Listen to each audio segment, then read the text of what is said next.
Years of promoting appeasement, apologies, and entitlement was taking us down a path of no return. Government helps small businesses by letting us do our jobs and getting out of the way, by unleashing the American spirit. I think the politicians are being beaten today.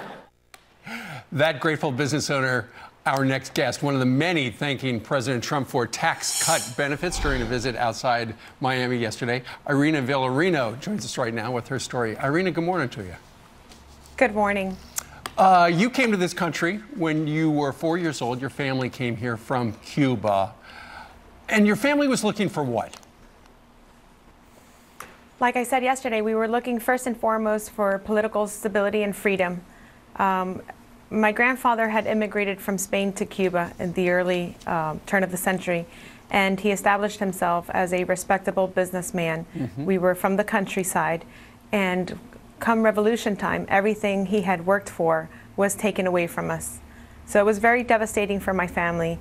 My father and uncle served jail time for opposing the Castro regime.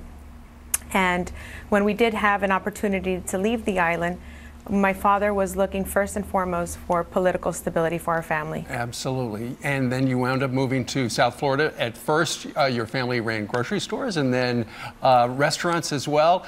Your business is very, very successful now in the Hollywood, Florida area. You were there at the roundtable with the president yesterday talking about the tax cuts. What is it about these particular cuts that have helped your business? Well, it's a promise of what the tax cuts is going to bring in the near future. And so what we're seeing is with the increments of jobs, in order to retain and hire new employees, we've seen that we've had to increase salaries substantially in a very short period of time. So if nothing else, it's helping lower level employees even before it helps us. So it's the promise of what the tax cuts is going to bring us, that we can reinvest this money into our businesses and that we can see the fruits of our labor. Sure, absolutely. What it means is that you're able to keep more of your money, which is always a good thing. I understand, Irina, that you were a Trump supporter from the get-go. So what was it like sitting there at that table there in Hialeah, Florida yesterday, right next to the guy you supported and voted for? Well, it was surreal because, you know, I've never seen myself as a minority. This country took us in, and I've always felt part of the majority. I believe in the American way.